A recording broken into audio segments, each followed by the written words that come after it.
those who are in the back, can you come a little bit in the front? Because the speakers feel a bit lost if they don't see people. Just bring yourself a bit forward. Still in the back, but close to the back.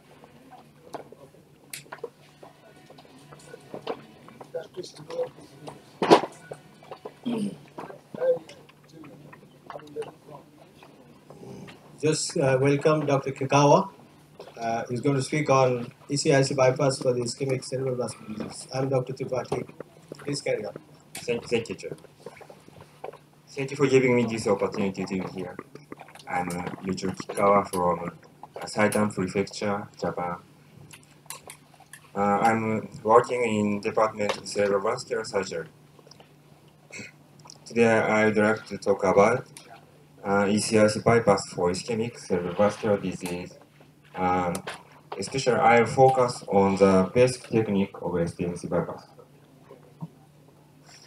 STMC bypass is the most popular and basic ECIC bypass, which applies to ischemic disease as well as difficult aneurysm, brain tumor involving vessel, and others. So mastering this technique increases therapeutic option and safety in various brain disease. So we can say STMC anastomosis is a necessary skill for all neurosurgeons. The most important factors required for bypass surgery are secure patency and completing anastomosis in limited time. That means accuracy and speed. On the other hand, STMC bypass is stereotyped surgery, and progress of anastomosis technique depends on the amount of training. So I think everyone can master this technique when we fully understand and perform completely each step and practice hard before surgery. STMC bypass includes these important steps, so we should perform each step by step. I'll explain each step with video. We use supine position with 50-degree head up. Head is rotated 60 to 90 degrees to keep the operator field at the top. This is a variation of relationship between skin incision and root of STA. Usually parietal branch can be cut, dissect along the skin incision or from reverse side of the skin. Both is possible. On the other hand, frontal branch is to be dissected after reversing the skin flap.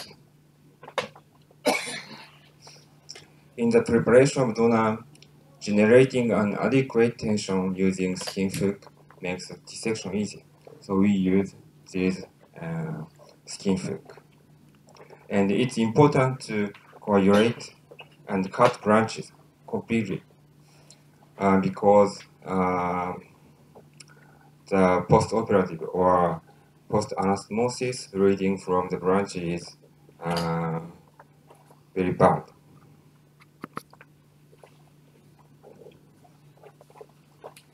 This is parietal branch of STA dissection. The skin incision was made along the STA root. And first, we cut the main trunk of STA.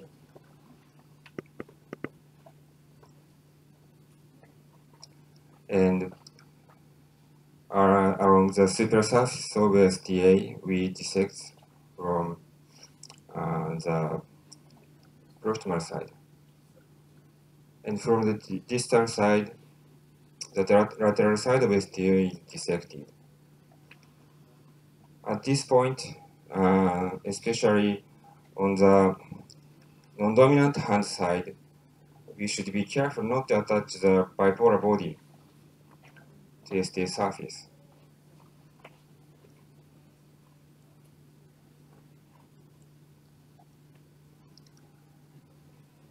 And finally, we stop bleeding from the branches completely. And this is ST dissection from reverse side of skin flap. This is frontal branch of STA. In the same manner, we use a coagulator, bipolar coagulator, and completely stop bleeding from the branch, especially on upper side. We should be careful not to touch the body of bipolar STA surface.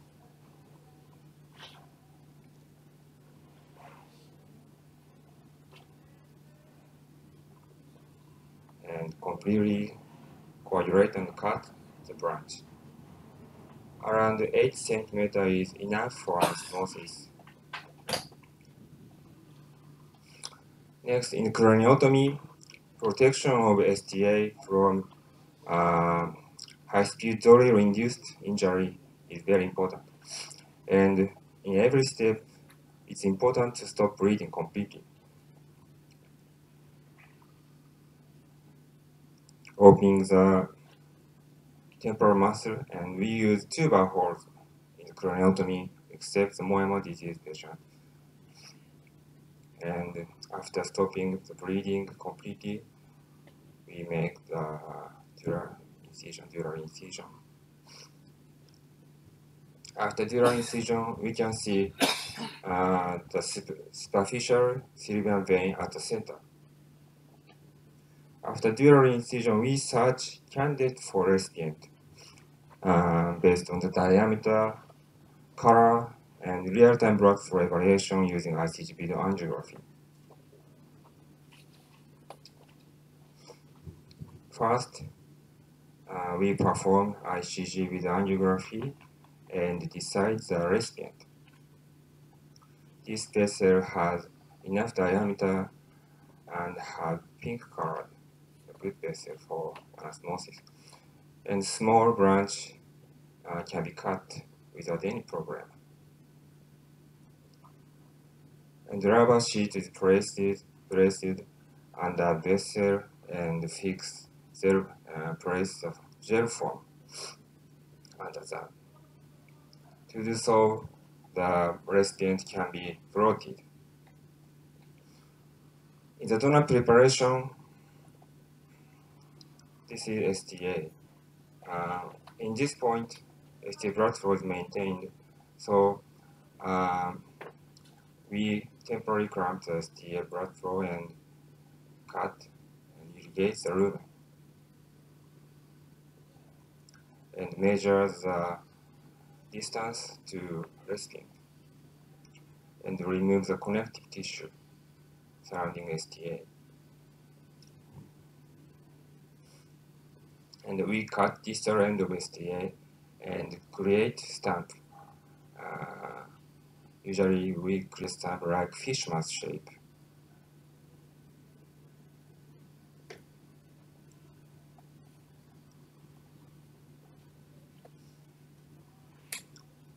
And we use crystal violet dye to increase visibility during anastomosis.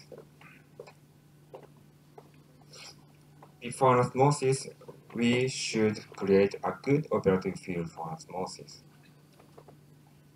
Good operative field is semi-wet and bloodless environment. We cover brain surface with gel foam like this for brain protection and placing needle. And in some cases, continuous aspiration of blood and CF is effective. We use 10-0 chlorine for normal anastomosis with M4. And these are the micro forceps and micro scissors we are using. Next, I'll move to anastomosis in the state suture.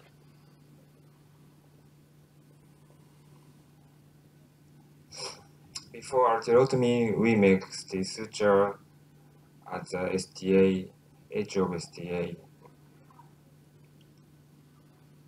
like this. And after measuring the blood flow, the length of the arteriotomy is marked on recipient, Then, temporary occlusion of the middle cerebral artery is studied.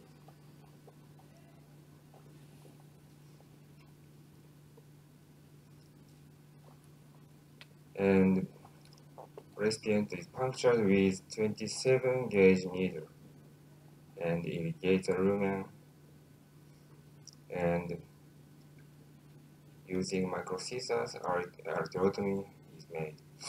Arterotomy of recipient should be made in one breath without closing micro scissor on the way. And we start state suture.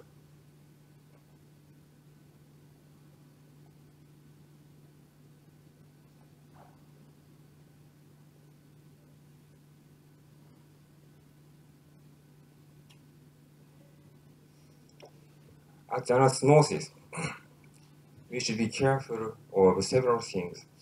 First, next stitch of state suture should be placed close to state suture to avoid blood leaking. Second, we should avoid adventitial inversion into luminal cavity. Not to do so, we should be needle should be inserted vertically against the wall. And third, we should be careful not to involve the recipient wall of contralateral side.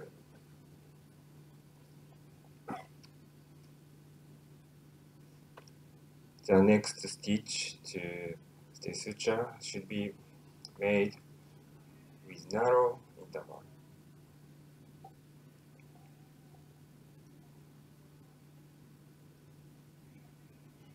And we are tying 3 times usually.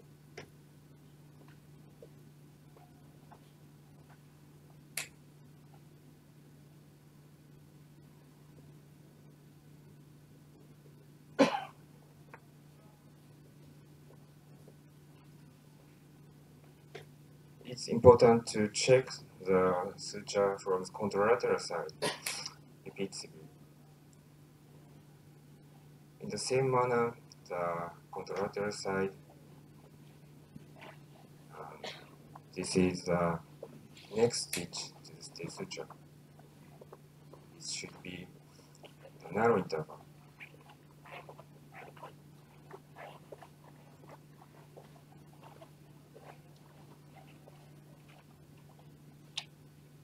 And then the suture was completed,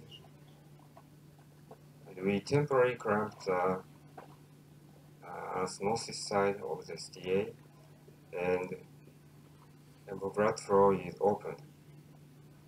And after stopping the bleeding, the bypass flow is opened and reinforce the anastomosis side with Terform and fibrin glue. Finally, we check the bypass patency using ICG video angiography.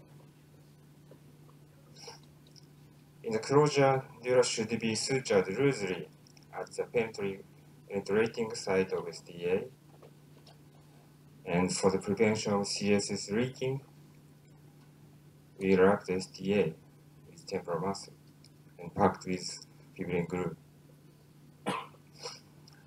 I have shown each step of the bypass surgery, and another factor for successfully performing bypass is training. It's important to do off-the-job training, and this is our resident.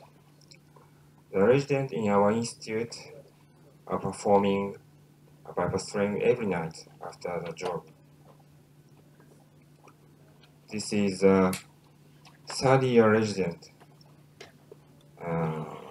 using gaze suture, using disc microscope. He's performing training every night after routine work.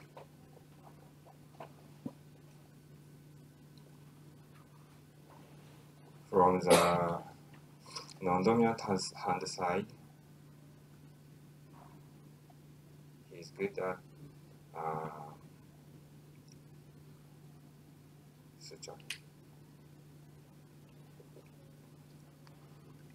As a result, his suture reached to over 20,000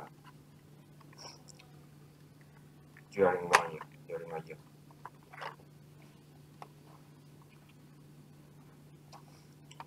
So I conclude, in STEM synostomosis, it's important to perform each step completely and go into surgery with enough practice. Thank you very much. Thank you, Dr. Kikawa. It's a wonderful demonstration. I think we'll take the questions at the end of the session. Thank you very much, Dr. Kikawa. May I request Professor Sanada to please give your talk on the surgical strategy for common carotid occlusion with an arterial graft. Professor Sanada, please.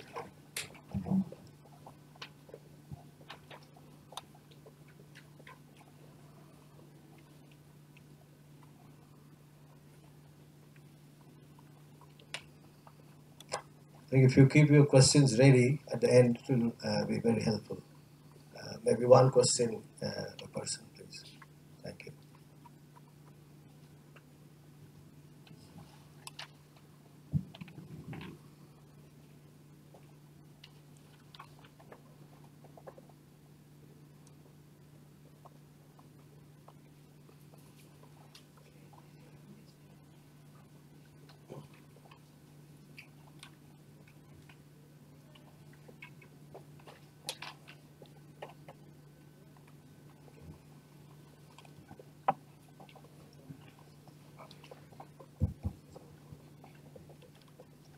Hello again, I'm Yasuo Sanada.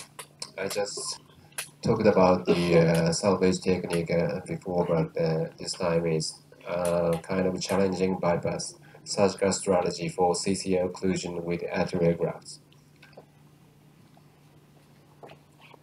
Well, bypass surgery for CCL occlusion is a challenging situation, and the various surgical procedures have been reported, but systematic strategy is still unclear.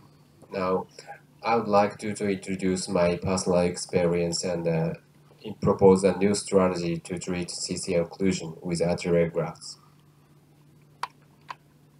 A review of CCL occlusion treatment was published 5 years ago, and the authors categorized the procedures in relation to Ryle's classification, and almost all cases was done with venous grafts or prostheses. Ryle's classification is a kind of angiographical classification. The distal patency was categorized in like this: type A, type B, type B, type 1B, type 1C, type 2. But using this classification, we could not determine the what artery should be a donor because of the this classification is based on the distal patency. The most important point to treat the CCL occlusion is donor selection. So this is not suitable for donor selection. This is our preference. We usually use the recipient artery as the proximal M2 segment, and we usually use the graft as the arterial graft, not venous or prosthesis. But the problems are, what artery should be a donor for the CCL occlusion treatment? And what can we reach the recipient with the showed like radiology graft? It's usually 20 centimeters in adult at the longest. Let's check other cases. This is the first case. Right CCL occlusion, 67-year-old man. He presented limb shaking TIA. The angiogram revealed his CCA was occluded at the level of the bifurcation, but the superior thyroid artery and ascending pharyngeal artery was demonstrated. His ECA was patent through the occipital artery of the carotid vessels from the vertebral artery, but the STA is really vague. So his STA is kind of a patent, but we could not. It's not in. This doesn't have enough blood flow, so we plan to perform augmentation of the EC blood flow, and then we plan to perform the STMC bypass. So our endovascular team tried to penetrate this port to get the blood flow of the ACA, but they failed. So I performed the bypass surgery from this port to the ECA with a short radiology graft.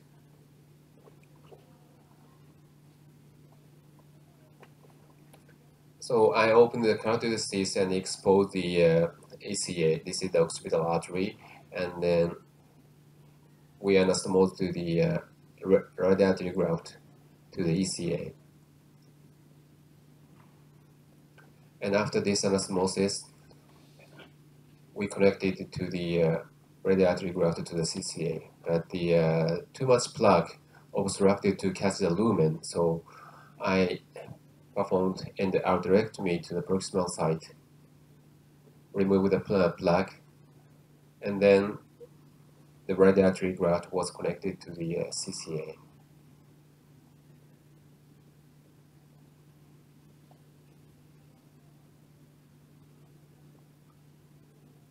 This is the final view. The ICT video angiography revealed good bypass patency. And the postoperative angiogram revealed, a CT angiogram revealed good bypass patency, and the STA was well demonstrated through this bypass graft. And 2 weeks later, we performed the STMC bypass, and his TIA was gone. Next case, 74-year-old woman. She underwent STMC bypass for left MCA occlusion several years before she was referred to our hospital. But when she came to our hospital, she presented transient hemparesis because of the her left CCA was occluded.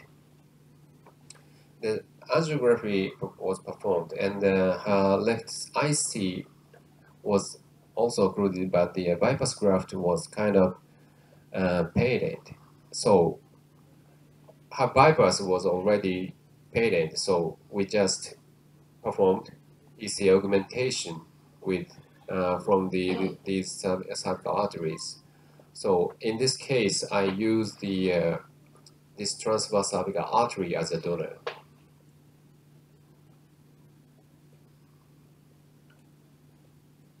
After skin incision, the sternocleidomastoid muscle was dissected totally. And then we started to harvest the transverse cervical artery. This is subclavian bone, and this is the transverse cervical artery. And this artery was dissected with bipolar proximally and distally. This is a ascending cervical artery here. And in the distal part, many branches were encountered. I used the largest one. And I exposed the ECA, and the branches were cut, and this artery was brought to under the muscle to the ECA. And the largest branch was anastomosed to the ECA. The transposed artery was well depicted with ICT video angiography, and also postoperative CT angiogram showed good bypass patency here, and the angiography revealed good bypass patency, and her left MCA area supplied well, and the area was of course gold. This is 64-year-old man. He suffered from the right carotid dissection, and he was reconstructed his carotid artery with prosthesis at the other hospital. But several years later, he presented transient left hemparesis, and he was referred to a hospital. In our hospital, the CT angiogram showed his right CCA occlusion, but MR angiography showed his right ICA was patent because of the collateral blood flow, maybe from ascending cervical artery. in this case, his ECA is almost occluded. So, but his right vertebral artery was patent. So we selected the donor as we selected this vertebral artery as a donor, and we performed the bypass from this artery to MCA with the radial artery graft. We made a large C-shaped skin incision, and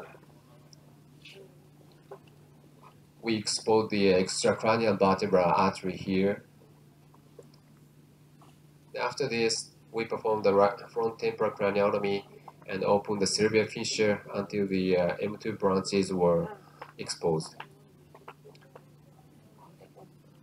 And this M2 branch was anastomosed to the radial artery graft, which was harvested during these procedures.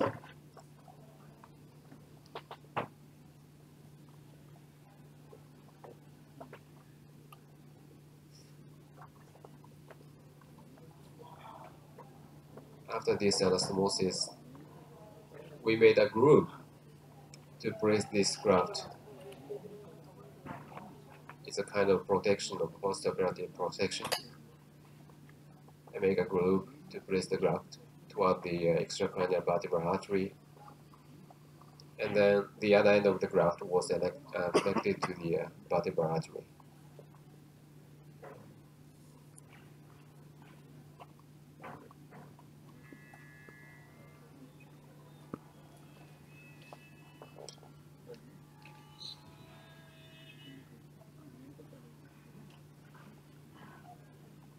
After completion with this anastomosis, the temporary clips were released.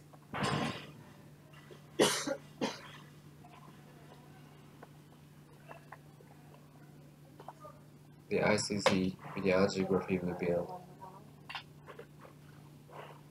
bypass patency nicely.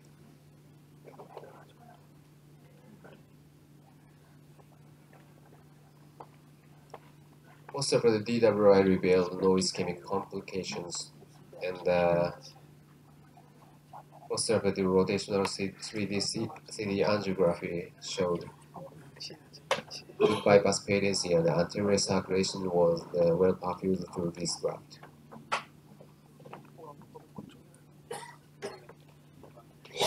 This case is the 57-year-old woman. She also presented limb shaking TIA. Altography revealed her left CCA was occluded, and her left subclavian artery was also occluded. In this case, we could not use the ECA vessels and the subclavian branches, so we decided to perform the bonnet bypass. First we dissected the contralateral, the right side STA, and then transected the trunk, and the radial artery graft was placed between the trunk to the branches. So extended STA can reach the contralateral proximal side of the MCA. This is the movie. First, I dissected the STA in the right side and transected the trunk. The distal part was preserved in the heparinized cell line. And then the radial artery graft was connected to the STA trunk.